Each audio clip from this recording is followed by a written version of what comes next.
नमस्कार। एससीकेजी studies and एससीकेजी 2.22 YouTube channel पर आपका पुनः हार्दिक अभिनंदन। जैसा कि आपको पता है, जब भी हम सनातन की बात करते हैं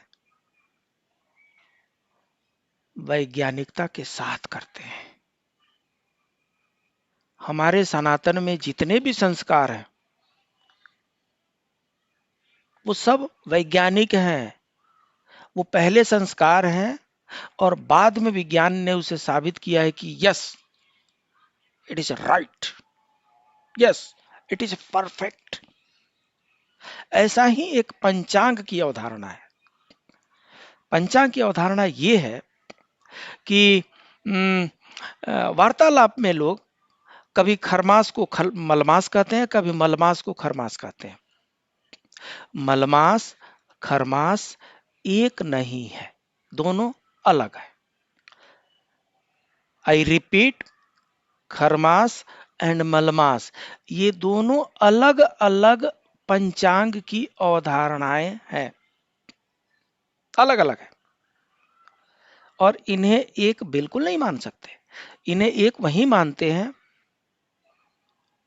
जिन्होंने अभी तक इसे समझा नहीं है। आइए देखते हैं ये दोनों कैसे नहीं है। मलमास जो है ना, मलमास को आप ऐसा समझ लीजिए, अधिमास समझ लीजिए।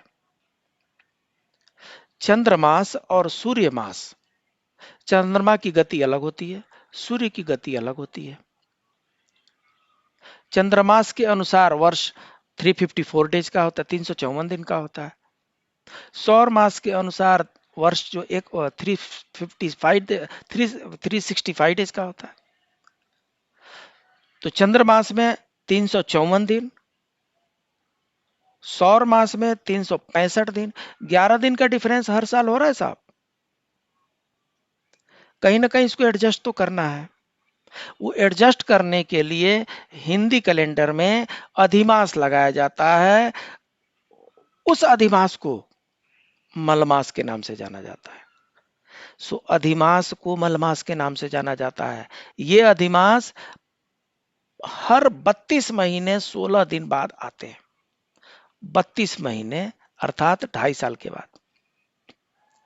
हर 32 महीने, 36 महीने का साल होता है, तो एक साल से पहले 32 महीने 16 दिन में जरूर एक मलमास का महीना आएगा, एक अधिमास का महीना आएगा। किस लिए होता है ये चंद्र और सौर कैलेंडर का जो असंतुलन हो गया है, संतुलित करने के लिए। चंद्र और सूर्य कैलेंडर का सामंजस्य स्थापित करने के लिए अधिमास है, जिसको हम मलमास कहते हैं।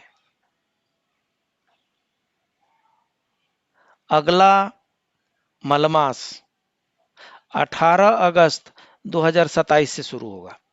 अगला मलमास 18 अगस्त 2027 से लेके 16 सितंबर 2027 तक होगा, जो श्रावण मास में होगा। ऐसा है अपना पंचांग। हजारों लाखों साल का कैलकुलेशन पहले से करके रखा हुआ है, without any calculator. Pure scientific है अपना पंचांग। सो मलमास जो है, अधिमास को ही मलमास कहते हैं। प्रत्येक 32 महीने 16 दिन के बाद से एक अधिमास लगाया जाता है, जिसे मलमास कहते हैं। राइट।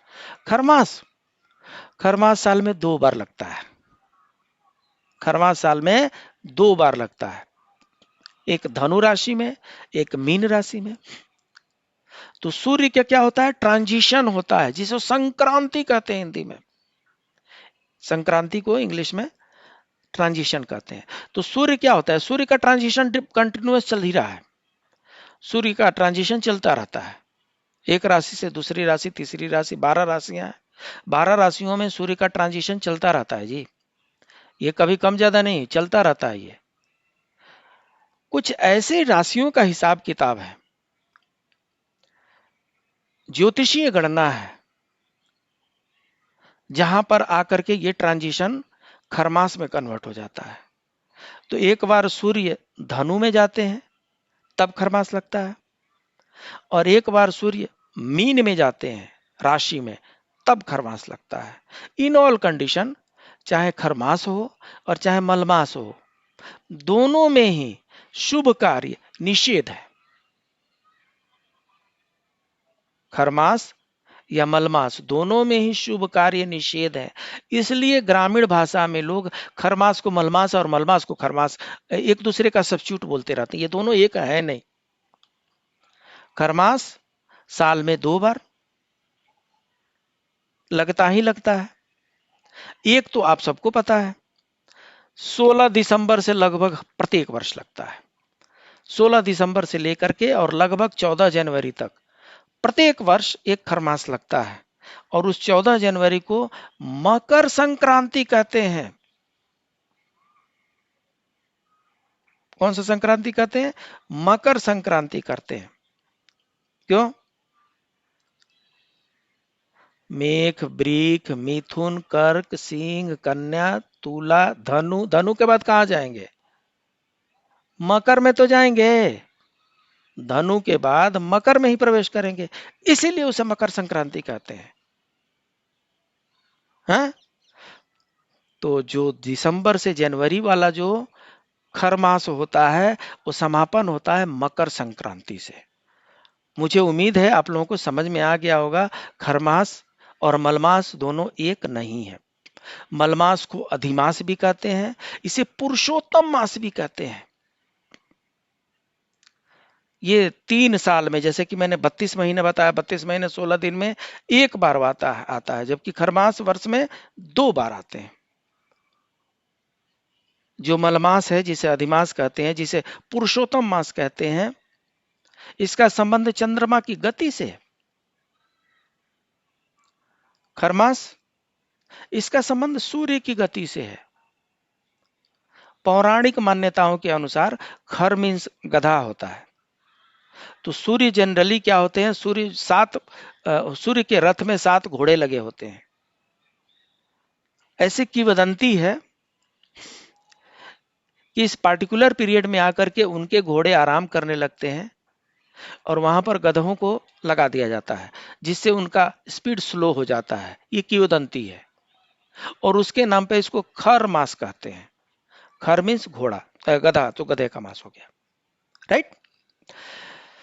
मलमास जब भी होगा, अधिमास जब भी होगा, पुरुषोत्तम मास जब भी होगा, तो कोई संक्रांति नहीं होती, कोई ट्रांजिशन नहीं होता है। खरमास में सूर्य धनु या मीन राशि में प्रवेश करता है और उसको संक्रांति कहते हैं। मलमास के दौरान मांगलिक कार्य वर्जित है। खरमास के दौरान भी मांगलिक कार्य वर्जित है। मलमास का महीना, अधिमास का महीना, पुरुषोत्तम मास का महीना भगवान विष्णु को अर्पित है, और इसलिए मलमास में, अधिमास में, पुरुषोत्तम मास में भगवान विष्णु की विशेष रूप से पूजा पाठ की जाती है। खरमास को कभी धनु संक्रांति के नाम से भी जाना जाता है, कभी मकर संक्रांति के नाम से भी जाना जाता है। उत्तर भारत में इसे मकर संक्रांति के नाम से जाना जाता है। हाँ? तो इस तरीके से हमें विशेष ध्यान ये रखना है कि खरमास के बदले मलमास और मलमास के बदले खरमास, ये दोनों शब्द अल्टरनेटिवली यूज नहीं करना है। खरमास अलग होता है,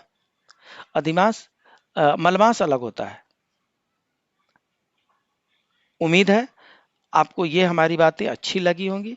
अगर अच्छी लगी होंगी तो आप अपने चैनल को लाइक करें, सब्सक्राइब करें और अपने सुधीजनों के साथ इसको शेयर करें। मिलते हैं अगले वीडियो में, तब तक के लिए नमस्कार।